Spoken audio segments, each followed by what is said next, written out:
Hello दोस्तों, मैं विनय कुमार आपका विनय में स्वागत करता हूं। आज हम कलचुरी वंश के टॉपिक को आगे बढ़ाएंगे। आगे की जो भी राजा हुए हैं आपके कलिंग राज के पश्चात, उन सब राजाओं के बारे में हम लोग विस्तार से गहन अध्ययन करेंगे। तो चलिए दोस्तों स्टार्ट करते हैं, ठीक है।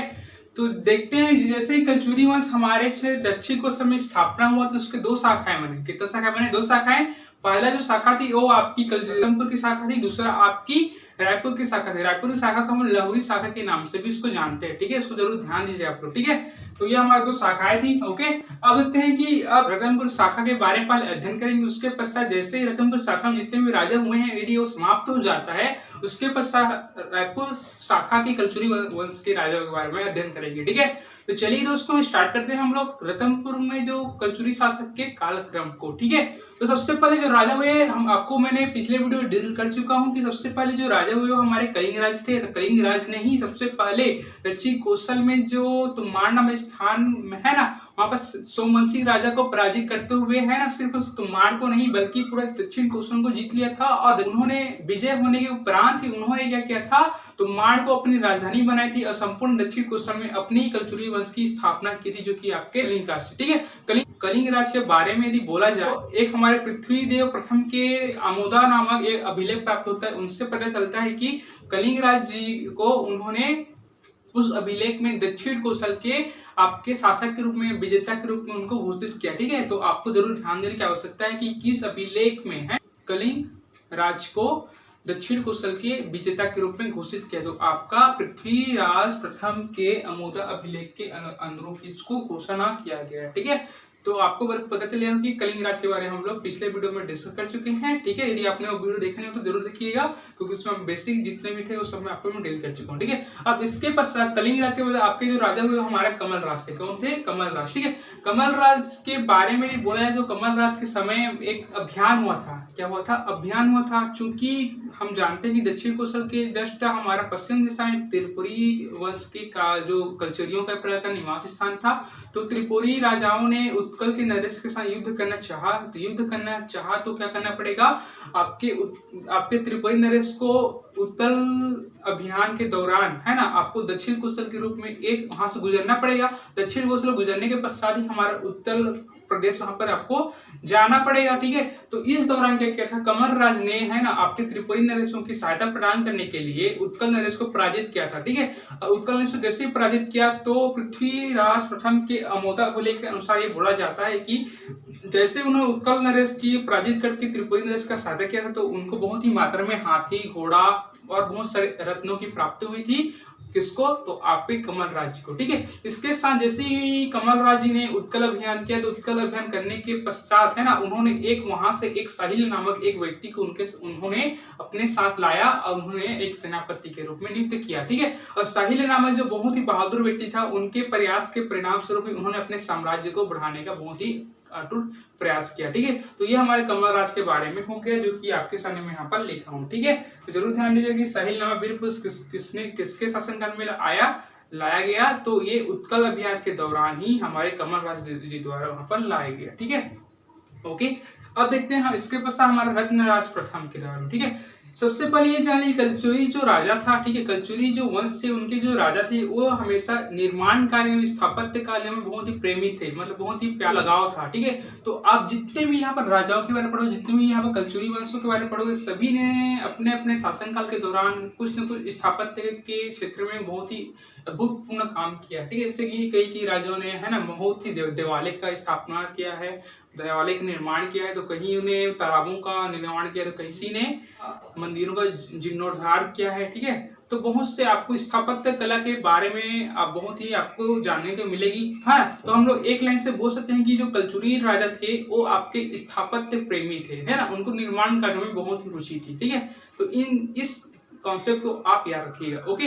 अब देखते हैं हम लोग रत्नराज प्रथम के बारे में। रत्नराज प्रथम के बारे में यदि बोला जाए तो रत्नराज प्रथम भी आपके स्थापत्य प्रेमी थे, उनको निर्माण कार्य में बहुत ही रुचि थी। इसी के दौर पर है ना आपके 1050 ईस्वी में रतनपुर नामक एक शहर की स्थापना किया गया था। किसका स्थापना किया था? रतनपुर नामक एक शहर का स्थापना किया गया था। और इन्हीं के परिणाम स्वरूप ही आपका जो राजधानी पहले कलचुरियों का तुम्माड़ था, तुम्माड़ के पश्चात इनके शासनकाल में तुम्माड़ से राजधानी आपका रतनपुर ट्रांसफर कर दिया गया था। ठीक है, तो रत्नराज प्रथम ने ही जो उस समय रतनपुर एक प्रकार का एक मणिपुर नाम का एक गांव हुआ करता था। क्या था?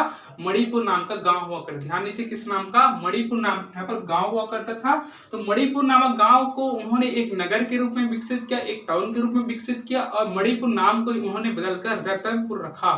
रतनपुर को उन्होंने क्या किया? एक राजधानी के रूप में वहां पर विकसित किया। ठीक है, इसके साथ साथ इनके शासनकाल में एक बहुत ही महत्वपूर्ण घटना भी हुई है। वो घटना क्या थी? तो वो घटना ये थी कि उन्होंने रतनपुर में है ना आपका महामाया मंदिर का भी निर्माण वहां पर किया गया। ठीक है, तो जरूर ध्यान दीजिएगा। जैसे कि हमको पता है कि जितने भी शासक पहले जमाने में होते थे, जितने भी राजा पहले जमाना में होते थे, तो पहले अपने साम्राज्य को बढ़ाने के लिए है ना क्या करते थे? वो दूसरे राज्यों की कन्या, उनके बेटी या फिर संतान से सारे संबंध स्थापित करके वो अपने साम्राज्य को बढ़ाना चाहते थे। इसी कड़ी में रत्नराज प्रथम देव ने भी कोहू मंडल के एक राजा की पुत्री है ना आपका नोनला से भी विवाह किया था और अपने साम्राज्य को बढ़ाया था। इसी के उपलक्ष्य में उनकी जो शक्ति थी वो पहले के मुकाबले में अत्यधिक बढ़ गई थी। ठीक है, तो ये हमारे रत्नराज की बहुत ही उपलब्धि थी, जिसको आपको जानना बहुत ही आवश्यक है। ठीक है, तो ओके, ये हमारा हो गया रत्नराज प्रथम देव के बारे में। इसको एक चीज और ध्यान दीजिएगा कि रतनपुर का जो नाम था पहले क्या था? हमारा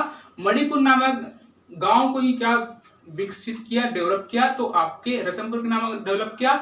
और कुछ समय आपके एग्जाम में ये भी पूछा जाता है कि आपके सतयुग में रतनपुर को क्या बोलते थे, है ना? तो इसको ध्यान दीजिएगा। तो आपको मैं बताऊं कि सतयुग में आपका रतनपुर को हम लोग मणिपुर के नाम से जानते थे। किस नाम से?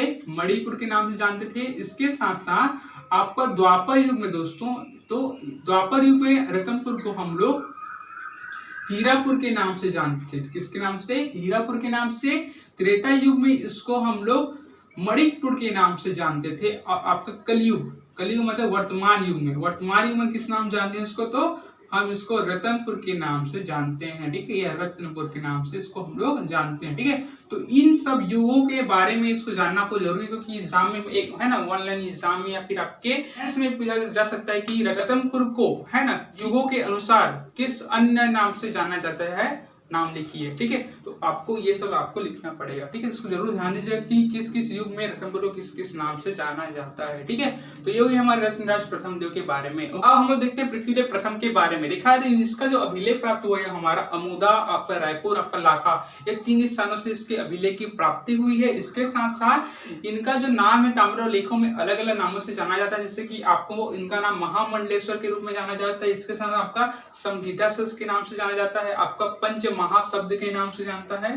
यहाँ पर सुधार कर लीजिएगा, ये महामंडल से 2 बार हो गया है। ठीक है, ये हमारे क्या है पंच महाशब्द, इन सब के नाम में जाना था। इसके साथ साथ है ना ये क्या किए थे कि पृथ्वीदेव प्रथम ने पूरा जितने भी दक्षिण कौशल ये साम्राज्य के साथ साथ अन्य एरिया को भी जीत लिए थे। मतलब इनका साम्राज्य में बहुत ही विशाल हो चुका था। इन्हीं है ना तो बहुत ही अपना साम्राज्य को विशाल करने के कारण इन्होंने एक पदवी की धारण किया था, जिसका नाम था सकल कौशलाधिपति था। जिसका नाम था सकल कौशलाधिपति था। ठीक है, इसके साथ साथ इनको बोला जाता है कि 21,000 गांवों का स्वामी कहा जाता है। कितना? 21,000 गांवों का स्वामी भी पृथ्वी देव प्रथम को कहा जाता है। 21,000 गांव का समूह मतलब आपका 21,000 गांव के में आपका पूरा दक्षिण कौशल आ जाता है। पूरा दक्षिण कौशल समाहित 21,000 गांव में।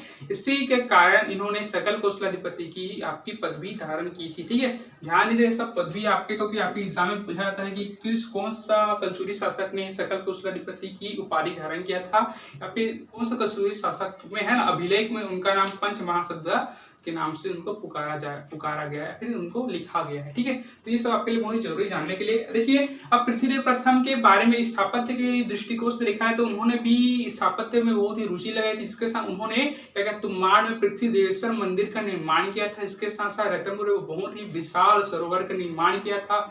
ठीक है, तो ये भी इनके बहुत ही उपलब्धि है, जिसको आपको जानना बहुत ही आवश्यक है। तो पृथ्वीदेव प्रथम भी एक बहुत ही अच्छा शासक है, और जो भी एक साम्राज्यवादी के साथ साथ निर्माण कार्य में बहुत ही रुचि लेते थे। ठीक है, अब देखते हैं हम लोग जाजलदेव प्रथम के बारे में। किसके बारे में? जाजलदेव प्रथम के बारे में देखते हैं कि ये जाजलदेव प्रथम भी बहुत ही एक प्रकार का स्थापत्य प्रेमी थे। इनके काल में क्या होता है, इनके सेनापति हमारा था जगपाल देव। क्या थे? जगपाल देव। ठीक है, तो जगपाल देव के सहायता से इन्होंने पाली के मंदिर, जो शिव मंदिर है, जिसका निर्माण आपका बाढ़ वंश के राजा विक्रमादित्य द्वारा किया गया, तो उनका जो जीर्णोद्धार किया, जीर्णोद्धार मतलब उसका पुनः मेंटेनेंस किया था, ठीक है। जो जीर्ण हो चुका, जो पुराना हो चुका था, उसको नया के रूप में विकसित कौन किया, तो आपके जाजल देव प्रथम के सेनापति जगपाल देव के सानिध्य में ही इसको हम लोग जीर्णोद्धार किया गया था, ठीक है।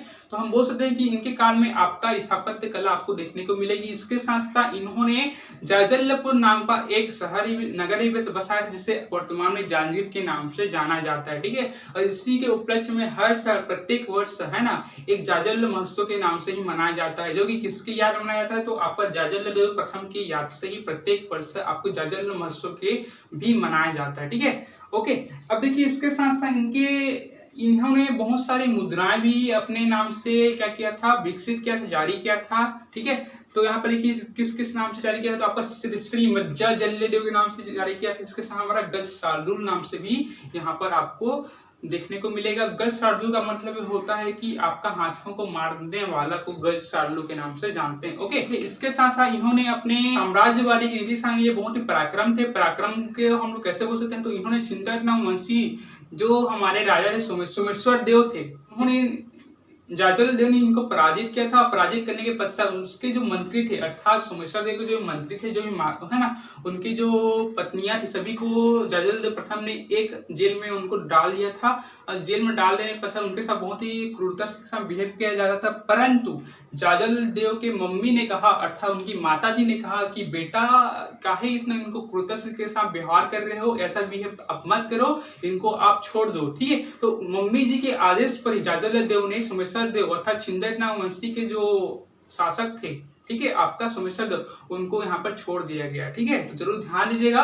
तो हम इससे एक निष्कर्ष ये भी निकाल सकते हैं कि कितना कलचुरी वंश में माता मतलब स्त्रियों की स्थिति किस प्रकार थी, है ना। यदि स्त्रियों की स्थिति अच्छी थी तभी तो उन्होंने राजा ने माता के आदेश को मानते हुए उनको उस सोमेश्वर देव को छुड़ाया। यदि स्त्रियों की स्थिति बहुत ही कमजोर होती, उनको बहुत ही नगण्य माना जाता, तब माता की यहाँ पर आदेश नहीं माना जाता, ठीक है। तो हम बोल सकते हैं कि कलचुरी वंश में हमारे महिलाओं की स्थिति बहुत ही काफी अच्छी थी। इस बात की प्रमाणित कौन करता है, तो इस बात की प्रमाणित आपकी जाजल देव के प्रथम के समय हुए घटना, आपका छिंदरनाम वंशी राजा सोमेश्वर देव को जाजल देव प्रथम द्वारा छोड़ा जाना इस बात की प्रमाणित करता है, ठीक है।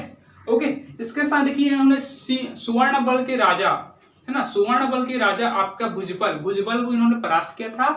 तो हम इसको इनकी वीरता बोल सकते हैं, इन्होंने इतना अपना पराक्रम दिखाया और राजाओं को परास्त किया और साम्राज्य विस्तार में बहुत ही योगदान दिया, ठीक है।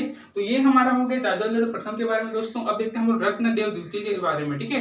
रत्नदेव द्वितीय के बारे में देखा है तो इनके जो आपका अभिलेख है आपके 40 सालों से प्राप्त हुआ, जो कि आपका अकलतरा, सरखो, पारागांव और आपका सूर्यनारायण, इन 4 जगह से इनका अभिलेख प्राप्त हुआ है। इनके जो शासन काल है बहुत ही एक युद्ध की स्थिति बना ही रहता, मतलब कोई न कोई यहाँ पर आक्रमण कर ही देता था इनके काल में, ठीक है। देखते हैं कि आखिर में कौन कौन शासक जिसको यहाँ पर युद्ध करना पड़ा, ठीक है। जैसे कि मैंने आपको बताया कमल राज के समय में किस तरह कमल राज ने त्रिपुरी नरेश की सहायता किया था, उत्तर के मतलब उड़ीसा के राजा को वहां पर पराजित करने के पश्चात त्रिपुरी नरेश की सहायता प्रदान की थी, ठीक है। परंतु जैसे जैसे समय व्यतीत होता गया, ठीक है, रतनपुर के कलचुरी वंश के राजा और त्रिपुरी वंश के कलचुरी वंश के राजा दोनों के बीच में मतभेद आपको देखने को मिलेगी, दोनों को मतभेद देखने को मिलेगी। पहले क्या थी, पहले बहुत ही आपका सहानुभूति वाला काम चलता था, मतलब दोनों बहुत ही एक प्रकार का एक मित्रतापूर्ण भावना रखते थे, परंतु अब मित्रतापूर्ण भावना द्वेषपूर्ण भावना बनती जा रही थी, ठीक है। अब त्रिपुरी के राजा ने रत्नदेव द्वितीय से कहा कि भाई आप बहुत ही ज्यादा साम्राज्य विस्तार कर रहे हो, ठीक है, तो इससे जो भी साम्राज्य विस्तार कर रहे हो इससे हमको कुछ लाभ प्राप्त तो नहीं हो पा रहा है, ठीक है। आप बहुत ही ज्यादा क्या बलवान बनते जा रहे हो, ठीक है, बहुत ही ज्यादा शक्तिशाली बनते जा रहे हो, इससे हमको किसी प्रकार बेनिफिट नहीं मिल पा रहा है, ठीक है। तो आप हम ऐसा काम करो कि आप हमारे अधीनता स्वीकार करो, ठीक है, क्योंकि हमारे बदौलत ही, है ना, हमारे बदौलत ही आप दक्षिण कौशल के जो शासन व्यवस्था है उसको आप लोग संचालित कर पाए हो। यदि हम नहीं होते तो आप ऐसा होता ही नहीं, ठीक है। तो ये सब बातें इन दोनों के मध्य हुई, ठीक है। परंतु यहाँ पर आपके रत्न जो द्वितीय थे ये कभी पीछे हटने वाले नहीं थे, ठीक है। तो इन्होंने त्रिपुरी के राजा जो थे आपका गयाकर्ण, इनके बातों को इन्होंने अस्वीकारा, बिल्कुल भी नहीं माना। हम ऐसा नहीं करेंगे, हम जिस गति से आगे बढ़ रहे हैं उसी गति से आगे बढ़ते ही जाएंगे। तो इन्होंने इसके अधीनता को स्वीकारने के लिए इनकार कर दिया। तो होना क्या था? तो होना आपका युद्ध था, है ना। अब त्रिपुरी के राजा गयाकर्ण का आक्रमण हुआ। आक्रमण होने के पश्चात अब क्या होने वाला था? तो रत्नदेव द्वितीय ने इनको परास्त किया और उनको हरा दिया। अब इनका मामला खत्म हो गया, ठीक है। अब इसी कड़ी में क्या होता है आपका गंग वंश के राजा, ठीक है। गंग वंश आपका उस समय कर्नाटक के राजा हुआ करते थे। तो गंग वंश के राजा आपके कौन थे? अनंत वर्मा चोडगंग थे ना। अनंत वर्मा चोडगंग थे। तो उन्होंने क्या किया? इन पर आक्रमण किया, ठीक है। इन्होंने इन पर आक्रमण किया, ठीक है। और आक्रमण करने के पश्चात क्या हुआ? फिर से रत्नदेव द्वितीय ने अपना पराक्रम दिखाते हुए गंगवंशी राजा अनंत वर्मा को परास्त कर दिया गया, ठीक है। अब जैसे जैसे आगे बढ़ता गया, ठीक है, तो गोड़ों ने भी यहाँ पर आक्रमण किया गया। गोड़ों के जो देश थे, है ना, गोड़ हमेशा अलग अलग राज्यों में हुआ करते थे, हर राज्य में अलग गोड़ हुआ करता, ठीक है, उस समय। तो गोड़ों द्वारा फिर से आक्रमण किया गया। तो गोड़ों द्वारा आक्रमण किया तो फिर से रत्नदेव द्वितीय ने यहाँ पर विजय प्राप्ति की, उसको भी हरा दिया, ठीक है। अब क्या हुआ? अब रत्नदेव द्वितीय को बहुत ही प्रकार का वो बहुत ही खुश होने लगे। उनका जो छाती था वो चौड़ा होता गया। ऐसा क्यों होता गया? क्योंकि वो जिस राजा के साथ युद्ध करते थे उसको परास्त कर देते थे। तो रत्नदेव द्वितीय ने सोचा हम तो हमेशा विजय प्राप्त कर ही रहे हैं, तो इसके साथ हम लोग क्या करेंगे? हम और साम्राज्य विस्तार करने का प्रयास करेंगे, ठीक है। तो अब क्या किया? छत्तीसगढ़ के मतलब, तो अब क्या किया? अब हमारे रत्नदेव द्वितीय ने, है ना, उत्कल में एक वंश था जिसमें हम लोग भंज वंश थे, ठीक है, क्या बोलते हैं? भंज वंश। तो भंज वंश के राजाओं के राजधानी, है ना, जो हमारा क्या था? खिलजिंग था। क्या था? खिलजिंग पर आक्रमण कर दिया। और आक्रमण करने के पश्चात इनकी राजधानी को तहस नहस कर दिया गया और वहां पर शासन व्यवस्था यहाँ पर स्थापित कर दिया गया। किसके द्वारा? रत्नदेव द्वितीय के द्वारा, ठीक है। तो रत्नदेव द्वितीय द्वारा बहुत ही एक प्रकार का साम्राज्यवादी एक प्रकार दृष्टिकोण था, है ना। ये बहुत ही अपने साम्राज्य को विस्तारित करने के लिए बहुत ही ये लगे रहे हैं। और ऐसा नहीं कि इनको सफलता नहीं मिली, इनको सफलता बहुत ही प्रचुर मात्रा में मिली। और इससे जो राजा थे वो डरने लगे, है ना, वो राजा डरने लगे और दूर भागने लगे, ठीक है। अब यहाँ पर देखिए, यहाँ पर जो अनंत वर्मा चोडगंग था, है ना, ये तो अभी हार तो मान ले गया, परंतु ये शांत नहीं बैठा, ये आगे भी युद्ध करने की नीति बनाते रहा, ठीक है। इस तरह से हमारा रत्नदेव द्वितीय के समय क्या हुआ आपका? इस तरह से युद्ध चालू हो गया। फिर बगल, फिर गोड़ों का युद्ध चालू हो गया, ठीक है। तो इस तरह से रत्नदेव द्वितीय के समय आपका तीनों ओर से का सामना करना पड़ा और सभी को परास्त करते हुए उन्होंने एक साम्राज्यवादी नीति का स्थापना किया, ठीक है। और इनके काल में भी आपका स्थापत्य कला में आपको देखने को मिल जाएगा। इनके काल में आपका क्या हो सकता है? जैसे कि इन्होंने विद्या और कला को उदारता को राज्य से दिया, है ना, मतलब इसको आश्रय दिया, प्रदान किया, विद्या को बहुत ही बढ़ावा दिया, कला को भी बढ़ावा दिया। इनके कला के संदर्भ में देखा है तो आपका इन्होंने अपने रतनपुर में बहुत सारे तालाबों का निर्माण भी किया, है ना। अब देवालय का भी निर्माण किया कुछ दीवानों का, ठीक है। तो ये भी बहुत ही उपलब्धि इनके शासनकाल में भी। चलिए अब देखते हैं रत्नदेव द्वितीय के पश्चात क्या हुआ, ठीक है। रत्नदेव द्वितीय के 3 बेटे थे। कितने बेटे थे? 3 बेटे। पहला नाम था जय सिंह था, दूसरा हमारा अकाल था, तीसरा हमारा पृथ्वीदेव द्वितीय था, ठीक है। अब देखते हैं कि आखिर में रत्नदेव द्वितीय के पश्चात आपका राजगद्दी किसको मिली? तो आपका पृथ्वीदेव द्वितीय को मिली, ठीक है। यहाँ पर एक फैक्ट यहाँ पर ध्यान दीजिए, अकाल देव जो थे, ठीक है, अकाल देव ने ही अकलतरा का स्थापना किया था। किसका स्थापना किया था? अकलतरा का, ठीक है, अकलतरा की स्थापना। इसको ध्यान दीजिए क्योंकि एग्जाम पूछा जाता है कि अकलतरा की स्थापना किसने किया? तो कलचुरी राजा आपका अकाल देव के द्वारा ही अकलतरा की स्थापना यहाँ पर किया गया। ओके, अब देखते हैं पृथ्वीदेव द्वितीय के बारे में। पृथ्वीदेव द्वितीय के समय यदि देखा है तो सबसे ज्यादा जो शिलालेख प्राप्ति हुई है, जितना भी कलचुरी वंश के राजा जितने भी हुए हैं, तो सबसे ज्यादा जो शिलालेख प्राप्ति हुई है वो आपके पृथ्वीदेव द्वितीय के समय में ही प्राप्ति, मतलब पृथ्वीदेव द्वितीय का शिलालेख की प्राप्ति, जिसकी संख्या आपका लगभग 13 है। कितना है? लगभग 13 है। ओके, अब देखिए यहाँ पृथ्वीदेव द्वितीय के बारे में एक कहा जाता है कि, है ना, जैसे कि मैंने बताया कि कलचुरी राजा बहुत ही स्थापत्य प्रेमी थे, तो इनके काल में स्थापत्य में कुछ बहुत ही अभूतपूर्व काम हुआ। जैसे कि हम बोल सकते हैं कि पृथ्वीदेव द्वितीय के जो सेनापति थे, इन्होंने क्या किया था कि इन्होंने राजीव लोचन मंदिर का जीर्णोद्धार किया था। राजीव लोचन मंदिर का जीर्णोद्धार किया। राजीव लोचन मंदिर का निर्माण किसने किया था? तो आपका बिलासपुर द्वारा किया गया था, ठीक है, आपको पता ही होगा, हम सब पढ़ चुके हैं। ओके, तो अब इस समय ये निर्माण कला हो गया। अब देखते हैं इनके काल में जो 13 जो शिलालेख प्राप्त हुए, 13 शिलालेख में से एक शिलालेख जिसका नाम है हमारा राजिम शिलालेख। राजिम शिलालेख के अनुसार ये बोला जाता है कि जो पृथ्वीदेव द्वितीय ने, है ना, आपका सारंगगढ़ मतलब सहरागढ़ उस समय था, काकरे हो गया, अब बस्तर के एरिया में, है ना, उन्होंने वहां पर आक्रमण किया, उस क्षेत्र को अपने साम्राज्य के अधीन कर लिया गया। ठीक है, तो ये बहुत ही बड़ी उपलब्धि थी जिन्होंने ये सिर्फ इतना एरिया ही, है ना, ये सिर्फ इतना एरिया ही नहीं बल्कि ये दक्षिण के एरिया को भी यहाँ पर जीतने का प्रयास इनके द्वारा किया गया।